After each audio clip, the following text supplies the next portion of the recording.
السلام علیکم ورحمۃ اللہ وبرکاتہ۔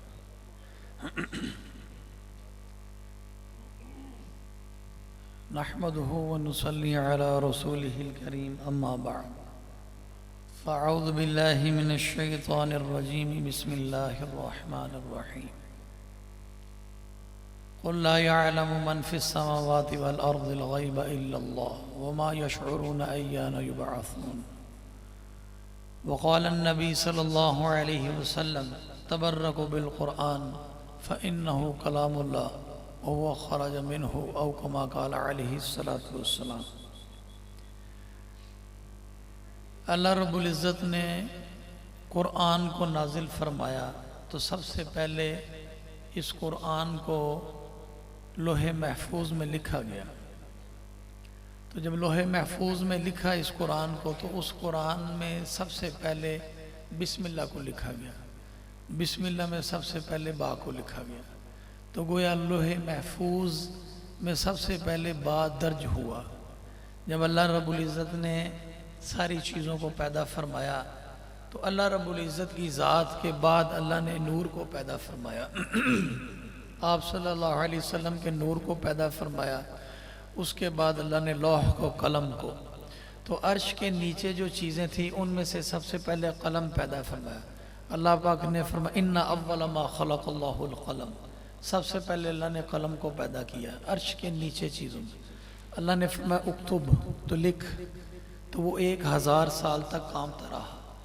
تو اللہ نے فرمایا اکتب، تو لکھ، تو اس نے کہا ما اکتبو، کیا لکھوں؟ فرمایا اکتب القدر ما کانا وما ہوا کائن، جو ہو چکا جو ہوگا سب لکھ دے۔ تو اب لوح محفوظ میں لکھنے کی باری آئی ہے تو اللہ رب العزت نے سب سے پہلے جب قلم کو حکم کیا تو اس نے بسم اللہ الرحمن الرحیم لکھا۔ قرآن کا ابتدا سورۃ فاتحہ اور اس سے پہلے بسم اللہ، جبکہ اس سے پہلے اعوذ باللہ درج نہیں ہے، حکم ہے پڑھنے کا لیکن درج نہیں ہے۔ تو اللہ نے با سے ابتدا اس قرآن کی بھی کی ہے، لوح محفوظ کی بھی ابتدا با سے ہی کی ہے۔ اللہ رب العزت نے جب پہلی وحی بھیجی آپ صلی اللہ علیہ وسلم پر تو جبرائیل علیہ السلام نے آ کے عرض کیا اقرأ، تو آپ نے فرمایا وما انا بقارئ، تو میں تو نہیں پڑھ سکتا۔ تو آپ نے دبوچا، پھر گویا 3 دفعہ یہ معاملہ ہوا۔ تو سب سے پہلے اقرأ کے بعد، اقرأ کا مطلب ہے پڑھ، تو آپ صلی اللہ علیہ وسلم کو کہا گیا اللہ کی طرف سے پڑھیے، تو سب سے پہلے کیا پڑھا؟ بائی پڑھا، اقرأ بسم ربک الذی خلق۔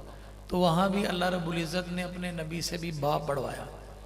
اب با کی ایک حقیقت ہے کہ یہ ذریعہ ہے، با جو ہے یہ ایک ذریعہ ہے اللہ تک پہنچنے کا، اس لیے یہ بات یاد دلائی ہے کہ تم نے اس قرآن کو پڑھ کے اللہ تک پہنچنا ہے، تم نے اس قرآن کو پڑھ کے مخلوقات کی طرف، موجودات کی طرف، ممکنات کی طرف نہیں جانا، تم نے ایک اللہ کی طرف جانا ہے۔ تو یہ ایک ذریعہ ہے۔ تو جب اللہ رب العزت نے اپنے نبی صلی اللہ علیہ وسلم کو فرمایا اقرأ بسم ربک الذی خلق، تو اللہ رب العزت نے اس کے بعد 81 فرشتے اس با کی وجہ سے پیدا کیے۔ تو گویا اس با کا حرف باقیات میں سے ہے، قیامت میں بھی باقی رہے گا۔ تو اس میں 81 فرشتے اس کے ساتھ پیدا ہوئے حرف با کے، جو اللہ کی تقدیس اور تحمید قیامت تک بیان کرتے رہیں گے۔ تو اللہ کی تقدیس اور تحمید بیان کر رہے یہ فرشتے، یہ تو اس با کے فرشتے ہیں۔ تو بسم کے جو سین کے فرشتے ہیں، جو میم کے فرشتے ہیں، گویا عرش اور فرش میں جتنے فرشتے ہیں وہ سارے کے سارے اللہ کی تسبیح و تقدیس بیان کرتے ہیں۔ آپ صلی اللہ علیہ وسلم کی جب شیطان سے ملاقات ہوئی تو آپ صلی اللہ علیہ وسلم نے شیطان سے پوچھا کہ دنیا میں کل کتنے شیطان ہیں؟ تو سوال و جوابات ہو رہے ہیں، آپ صلی اللہ علیہ وسلم پوچھ رہے ہیں، وہ جواب دے رہا ہے۔ تو شیطان نے کہا جتنے اس دنیا کے اندر انسان ہیں یہ چوپائے جانوروں کا 10واں حصہ ہے، جتنے انسان اور چوپائے جانور یہ پرندوں کا 10واں حصہ ہے، جتنے انسان چوپائے جانور پرندے یہ جنات کا 10واں حصہ ہے، جتنے انسان چھپائے جانور پرندے اور جنات یہ شیاطین کا 10واں حصہ ہے، جتنے انسان چھپائے جانور پرندے اور جنات اور شیاطین یہ یاجوج ماجوج کی قوم کا 10واں حصہ ہے۔ اسی طرح جتنے اس دنیا میں انسان چھپائے جانور پرندے جنات اور شیاطین اور یاجوج ماجوج یہ پہلے آسمان کے فرشتوں کا 10واں حصہ ہے۔ پہلے آسمان میں اتنے فرشتے ہیں کہ آپ صلی اللہ علیہ وسلم نے فرمایا اتت السما حق لہا انت اتا، کہ آسمان چرچرا رہا ہے کہ حق بھی ہے کہ اس کو چرچرائے۔ کیوں؟ ما فیہا موضع اربع اصابع وملکا جبہتہ ساجدا للہ تعالی، آسمان پر کوئی 4 انگلی کے برابر بھی جگہ خالی نہیں ہے جہاں اللہ کے حکم سے فرشتوں نے سجدہ نہ کیا ہو۔ تو پہلے آسمان پر فرشتے سجدے میں ہیں۔ دوسرے پھر اس نے کہا جتنے اس دنیا میں انسان، چھپائے جانور، پرندے، جنات، شیاطین، یاجوج ماجوج کی قوم اور پہلے آسمان کے فرشتے، یہ دوسرے آسمان کے فرشتوں کا 10واں حصہ ہیں۔ جتنے اس دنیا میں انسان، چھپائے جانور، پرندے، جنات اور شیاطین اور یاجوج ماجوج اور پہلے آسمان کے فرشتے اور دوسرے آسمان کے فرشتے، یہ تیسرے آسمان کے فرشتوں کا 10واں حصہ ہے۔ اسی طرح 7 آسمان تک، پھر عرش مولا کے نیچے سدرۃ المنتہا ہے، پھر نور کا سمندر ہے، اس کے اندر 8 پہاڑی بکرے کی شکل میں فرشتے، ثمانیۃ اوعال، ان کی کمر کے اوپر اللہ کا عرش ہے، پھر عرش کے گرد فرشتے ہیں، یہ سارے کے سارے، پھر حروف کے فرشتے، با، بسم، با کے 81 فرشتے ہیں، اسی طرح نون کے جو ہے وہ 9880 فرشتے ہیں، میم کے جو ہے وہ 90 فرشتے ہیں۔ یہ بسم مکمل ہوا، اس کے فرشتے اللہ کی تسبیح اور یہ اس کے موکل بھی ہیں، یہ تسبیحات بیان کر رہے ہیں۔ عرش اور فرش میں جتنی چیزیں ہیں اللہ کی تسبیحات بیان کر رہے ہیں، تقدیس بیان کر رہے ہیں کہ وہ ایسا اپنی ذات میں اکیلا ہے، وَهُوَ وَحِيدٌ فِي ذَاتِهِ وَصِفَاتِهِ وَتَوْحِيدِهِ وَتَمْجِيدِهِ وَتَحْلِيلِهِ وَتَكْبِيرِهِ وَتَعْظِيمِهِ وتقديسه ونوره ورافته وعلمه وحكمه وعلوه ووقاره وفضله وجلاله وجماله وكماله وكبريائه وسلطانه وقدرته وتدبيره وإحسانه وامتنانه وبهائه وغفرانه وعزته وملكه وجبروته إنني أنا الله۔ اللہ نے کہا میں ہی ایک اکیلا اللہ ہوں، لا الہ الا انا وحدی، نہیں ہے مگر میں اکیلا، لا شریک لی فی ملکی، میرا ملک میں میرا کوئی شریک نہیں، لا وزیر علی، میرا کوئی وزیر نہیں، لا شبیہ علی، میری کوئی مشابہ نہیں، لا سلطانہ کا سلطانی، میرے جیسا بادشاہ نہیں، لا الہ الا انا حق۔ اللہ نے کہا میں حق ذات ہوں۔ اس اللہ رب العزت نے جب قلم کو حکم کیا اکتب، تو یہ 4 حرفی حکم، حمزہ ہے، کاف، تا اور با، 1000 سال تک کامتا رہا۔ ما اکتبو، کیا لکھوں؟ اکتب القدر ما کانا وما ہوا قائن، جو پھر لکھا تو پھر اس نے اس امت کے حالات لکھنے شروع کیے۔ سب سے پہلے امت کے حالات لکھے، پہلے انبیاء کے، تو اس میں نتیجہ لکھا امت مذنبۃ ومأواہ جہنم، امت گناہگار ہے، ٹھکانہ جہنم۔ نوح علیہ السلام کی قوم امت مذنبۃ ومأواہ جہنم، یہ کثرت کی بات ہو رہی۔ اس کے بعد پھر اسی طرح اور انبیاء ہے، ہود علیہ السلام کی ہے، پھر اسی طرح پھر صالح علیہ السلام کی ہے، اسی طرح قومیں آتی گئی، امت مذنبۃ ومأواہ جہنم، امت گناہگار ٹھکانہ جہنم ہے۔ جب اس امت کی باری آئی جو عرش پر بھی لکھا ہوا ہے، قلم نے جب وہ لکھا کہ امت مذنبۃ، آپ صلی اللہ علیہ وسلم کی امت کی بات، ہماری بات جب آئی ہے تو قلم نے کیا لکھا؟ امت مذنبۃ، امت تو گناہگار ہے، رب غفور، لیکن رب ان کو بخشنے والا ہے۔ تو اللہ رب العزت کی ایسی بخشش اس امت کے اوپر اللہ نے فرما دی ہے۔ اور اسی طرح اب جب قلم نے لکھا بسم اللہ الرحمن الرحیم، اس کے بعد اللہ رب العزت کے کلمات توحید لکھے، اور اس کے بعد ایک حدیث قدسی لکھی قلم نے، فرمایا کہ وَمَنْ يَرْضَ بِقَضَائِ، جو اللہ کے تقدیر کے فیصلوں پر راضی رہتا ہے، وَيَصْبِرْ عَلَى بَلَائِ، جو بلاؤں پر مصائب پر صبر کرتا ہے، وَيَشْكُرْ عَلَى نَعْمَائِ، اور جو اللہ کی نعمتوں پر شکر کرتا ہے، وَكَتَبْتُهُ وَبَعَثْتُهُ مَعَ الصِّدِّيقِينَ يَقِينًا، تو قلم نے کیا لکھا کہ فرمایا، قلم نے لکھا کہ اللہ پاک اس کو صدیقین کا درجہ دیں گے، ان 3 اوصاف کو اپنے اندر پیدا کرنے سے۔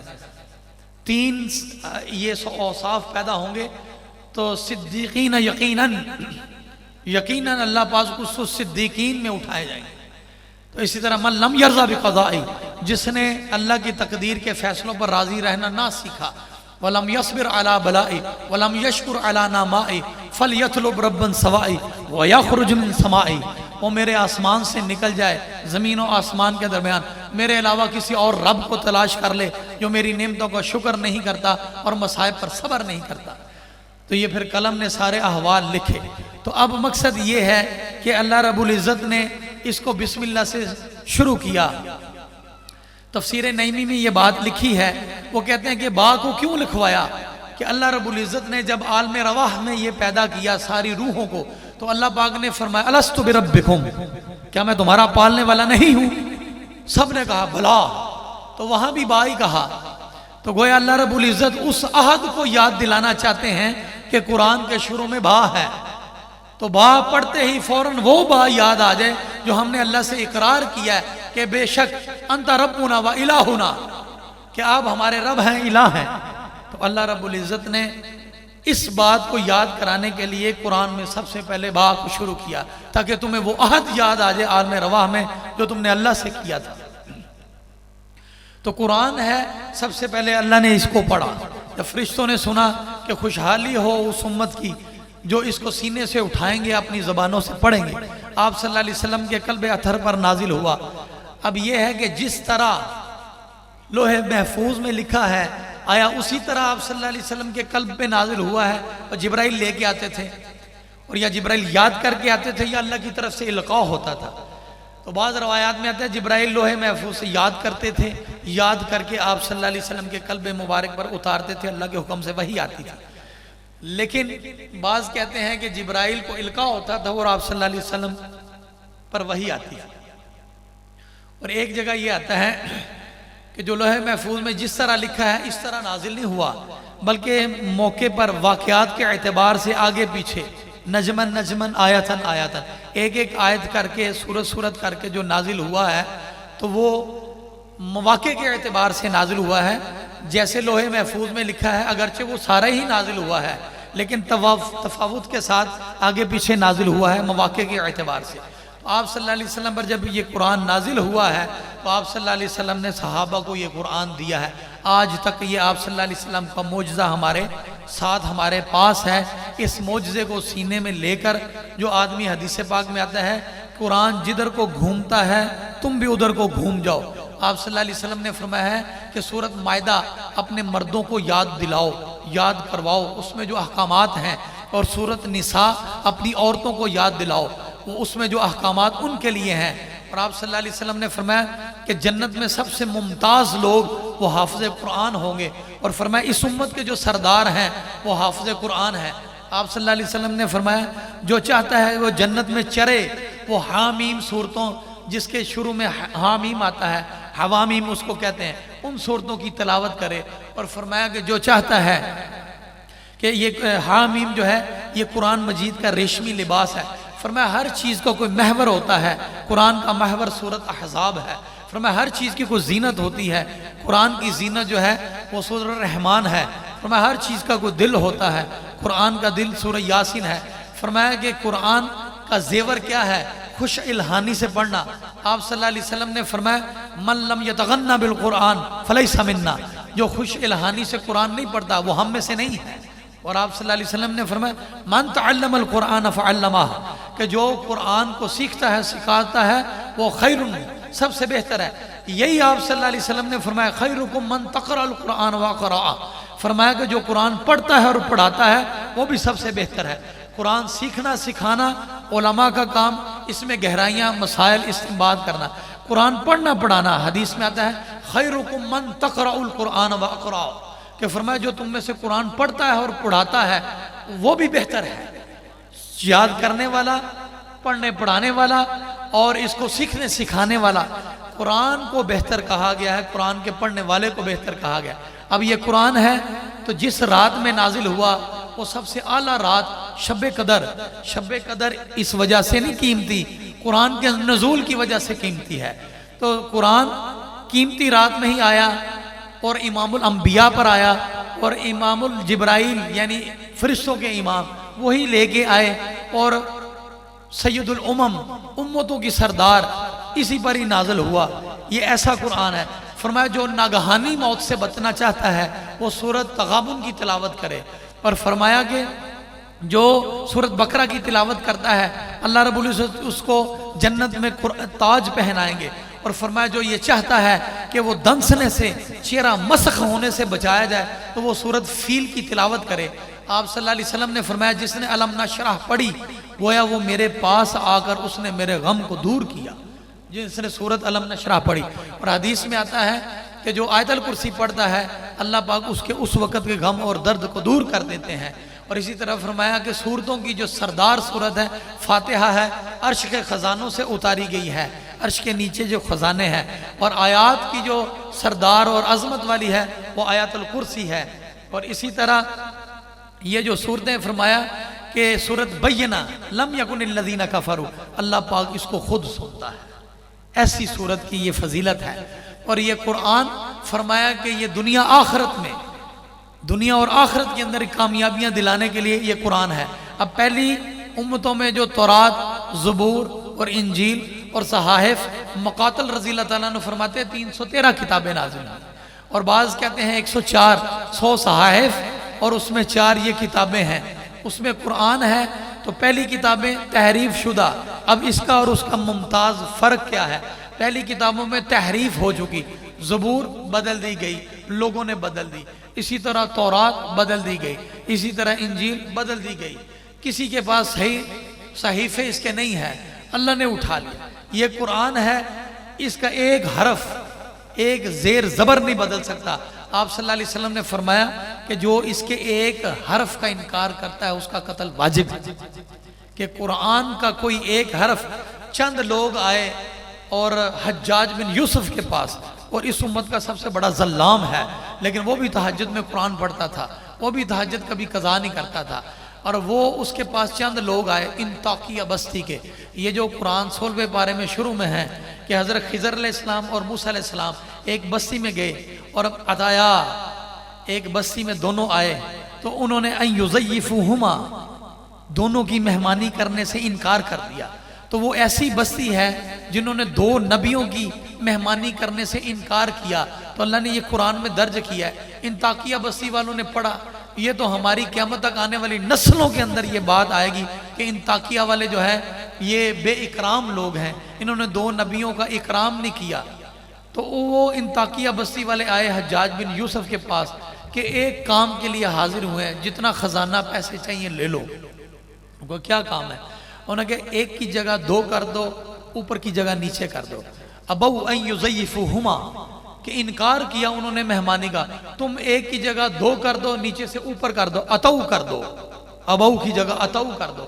اس کا مطلب مہمانی کی، ابو کا مطلب انکار کیا، اتو کا مطلب مہمانی کی، یہ کر دو، صرف نقطے بدلو۔ انہوں نے کہا اچھا۔ اس نے علیحدہ کمرے میں بیٹھایا اور اندر جا کے سب کو قتل کر کے وہیں دفن کر دیا کہ قرآن کا ایک نقطہ کس کے پاس آئے ہیں، کس کے پاس آئے ہیں؟ ظلام ہے اس امت کا، لیکن قرآن کی اللہ پاک نے اس کے دل میں بھی عظمت رکھی، اس نے اندر لے جا کے سب کو قتل کر دیا اور زمین میں وہیں اندر ہی دفن کر دیا کہ باہر نکلے ہی نہ کہ کس کام کے لیے اندر آئے، تاکہ کسی اور کے اندر یہ بات پیدا نہ ہو۔ یہ ایسا قرآن ہے کہ اللہ رب العزت نے اس کے اوصاف، اس کے نام قرآن میں ہی بیان کیے ہیں۔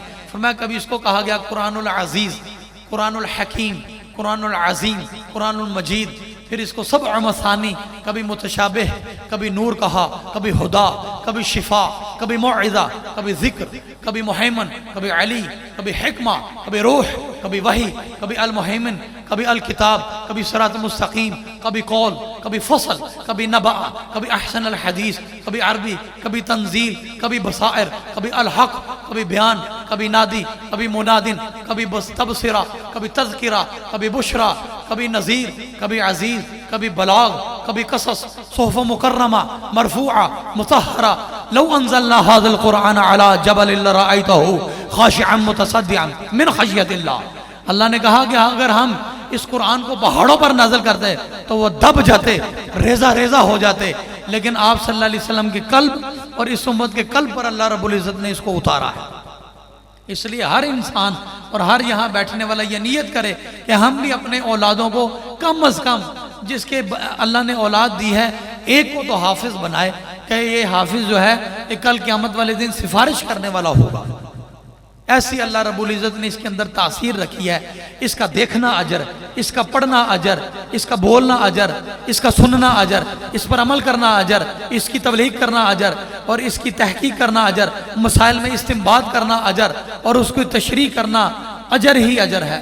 قرآن ایسی چیز ہے، حضرت عمر رضی اللہ تعالیٰ عنہ، عثمان رضی اللہ تعالیٰ عنہ جب قرآن کھولتے تھے اس کو پہلے چومتے تھے، پھر اس کو اپنے رخساروں پہ لگاتے تھے، جیسے اکثر ہم کرتے ہیں، وہ ان کا عمل ہے، اور رخساروں پہ لگاتے تھے، پھر اس کو پڑھتے تھے۔ اور حضرت عمر رضی اللہ تعالیٰ عنہ 2.5 سال میں سورت بقرہ پڑھی، 2.5 سال میں سورت بقرہ سمجھ کے پڑھی، اور جب انہوں نے پڑھی اس کے بعد انہوں نے ایک اونٹ ذبح کیا اور سب کی مہمانی کی۔ تو قرآن جب ختم ہو تو اس کے اندر اس طرح مہمانی کرنا کوئی قباحت کی بات نہیں ہے۔ حضرت عمر رضی اللہ تعالیٰ عنہ سے یہ ثابت ہے کہ صرف سورت بقرہ پڑھی ہے، انہوں نے اونٹ کو ذبح کیا ہے اور صحابہ کی مہمانی کی ہے۔